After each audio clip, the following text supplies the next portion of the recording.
Bien-aimés frères et sœurs en Jésus, la grâce, la paix et la miséricorde nous sont données de la part de Dieu le Père et de Jésus-Christ, son Fils, notre Sauveur. Amen. Pour notre méditation de ce jour, nous allons lire dans l'épître aux Hébreux, chapitre 12, versets 1 et 2. Mais avant, nous chantons à la gloire du Seigneur le 344, Mon Jésus, je t'aime. Mon Jésus, je t'aime, je te sais à moi. Oh, quel charme extrême me retient à toi. Les plaisirs du monde ne m'attirent plus. Ton amour m'inonde, je t'aime, ô Jésus. Mon Jésus, je t'aime, car tu m'as sauvé. En t'offrant toi-même, ton sang m'a lavé. Sur la croix bénie, pour moi tu mourus. Ta mort est ma vie, je t'aime, ô Jésus. Qu'ici-bas je t'aime jusque dans la mort. À l'heure suprême du dernier effort, ma voix expirante ne s'entendra plus.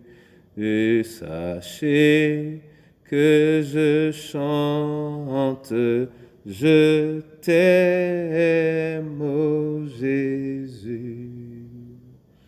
Je t'aime, ô Jésus.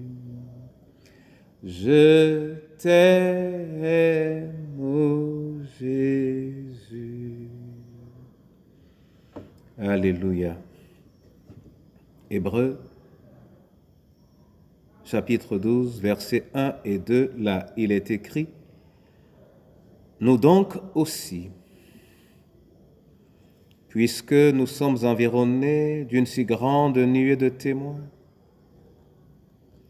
rejetons tout fardeau et le péché qui nous enveloppe si facilement, et courons avec persévérance dans la carrière qui nous est ouverte, ayant les regards sur Jésus, le chef et le consommateur de la foi, qui, en vue de la joie qui lui était réservée, a souffert la croix, méprisé l'ignominie, et s'est assis à la droite du trône de Dieu. Amen. Bien-aimés frères et sœurs en Jésus,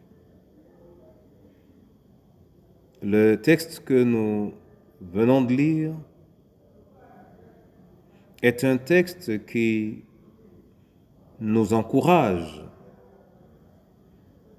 à avoir de la persévérance au milieu des épreuves. Et de quelle manière? En effet, on nous encourage ici, étant entendu que nous sommes entourés d'une multitude de témoins. Nous devons nous efforcer à rejeter tout fardeau et le péché qui nous entoure si facilement. Oui, fardeau et péché.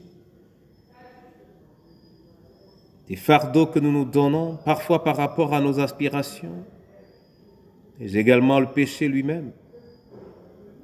Car bien aimés, voyez-vous, tout dans la nature, tout dans la vie peut se transformer en péché si nous ne faisons pas attention.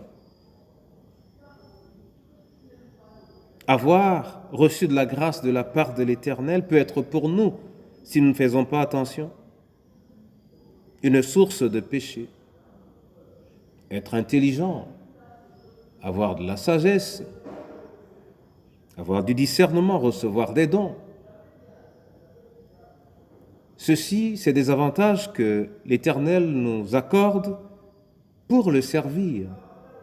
Mais lorsque nous refusons de mettre à profit les dons que l'Éternel nous a donnés au bénéfice de ceux qui en doivent goûter aux fruits, alors nous péchons. Et c'est dans ce sens que l'auteur de cet épître nous encourage à courir avec persévérance dans la carrière qui nous est ouverte. Cette expression « carrière qui nous est ouverte » est une expression d'un sens double. Une carrière est une roche, une grande roche, une montagne rocheuse. C'est donc une masse d'épreuves. Et ceux qui ont travaillé dans des carrières, ou ceux qui ont vu travailler dans des carrières, savent à peu près ce que cela exige, ce que cela demande comme effort pour pouvoir casser des pierres. Nous en avons entendu parler au moins ici, au Cameroun. Le fait de creuser des tunnels dans des pierres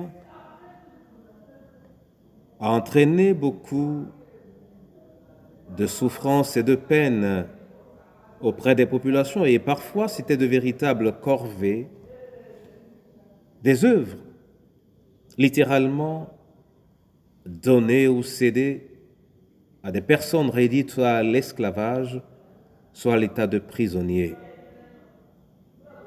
Oui, mais quelle que soit l'ampleur de ces épreuves, elles sont désignées comme une carrière ouverte, c'est-à-dire qu'en ayant les yeux ou les regards fixés sur Jésus, qui est le consommateur de notre foi, en prenant l'exemple sur lui, ces carrières qui semblent impénétrables et indestructibles finissent par être des voies par lesquelles nous pouvons passer simplement et librement, comme si ces massifs de pierre ne s'y trouvaient pas. Mon frère et ma sœur, ta force, ma force, réside dans l'exemple de Christ sur lequel nous devons marcher, parce que nous savons également qu'il est notre force, comme Dieu est notre force, et que grâce à sa force, nos membres frêles, parfois nos cœurs hésitants, deviendront capables d'être téméraires et fermes pour traverser les épreuves et les situations auxquelles nous ferons face. Cette parole veut te dire à toi, cette parole veut me dire à moi que je ne peux pas, je ne dois pas en tant que chrétien éviter la carrière qui est devant moi parce qu'elle est déjà ouverte. Elle est déjà ouverte. Elle est déjà ouverte. Quelle qu'en soit la nature, quelle qu'en soit l'importance, que je garde le regard sur Jésus. Alors, oui, alors, j'aurai la possibilité, tu auras la possibilité de ne point connaître de lassitude dans ton âme, de ne point connaître de découragement, parce que c'est au bout de cette carrière, c'est au fond de cette carrière que tu contempleras la gloire du Seigneur. Que l'Éternel te bénisse et qu'il te réjouisse dans le précieux nom de Jésus-Christ. Amen. Je te bénis et je te rends grâce, mon Père, pour ton amour qui n'a pas de limite. Je te dis merci pour ce jour, je te dis merci pour le souffle de vie. Je te dis surtout merci pour cette parole. Oui, qui me rappelle que les pas que j'avance, que les événements que je rencontre, que les situations qui me semblent insurmontables deviennent des situations faciles à traverser lorsque je garde le regard sur toi. Accorde donc à mon âme de te contempler en toutes circonstances. Accorde à mon cœur de foncer pour la manifestation de ta gloire. Accorde à ma volonté de s'assujettir à ta volonté et permets, Seigneur, que ma marche et mon comportement soient le symbole de ta présence en moi et de ta gloire dans la vie de ceux qui espèrent en toi au nom de Jésus. Je vais te prier pour les veuves, veufs et orphelins. Tu es leur Dieu, Seigneur. Je te prie pour nos différentes familles. Réorganise-les, ces familles qui t'invoquent, ces familles qui se sont données à toi. Sers-toi, Seigneur, du reste que tu t'y es fait. À ton Église en ces jours, fais une faveur particulière. Oui, Seigneur, une faveur particulière, comme tu l'as fait, ô Dieu Tout-Puissant, à travers Christ, lors de l'assainissement du temple. Assainis ton Église et ramène-la à la réalité de ta pureté, à la sainteté des cœurs de ceux qui viennent à toi, qui se donnent à toi. Pour tout ce que nous ne t'avons pas demandé de manière claire et précise, Seigneur, écoute cette prière que Christ a laissée lorsque nous te disons: Notre Père qui es aux cieux, que ton nom soit sanctifié, que ton règne vienne, que ta volonté soit faite sur la terre comme au ciel. Donne-nous aujourd'hui notre pain de ce jour. Pardonne-nous nos offenses comme nous pardonnons aussi à ceux qui nous ont offensés. Et ne nous soumets pas à la tentation, mais délivre-nous du mal.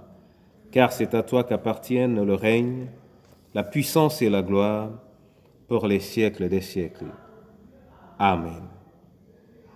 Que le Seigneur lui-même ouvre au-dessus de vous les écluses et qu'il vous bénisse. Amen.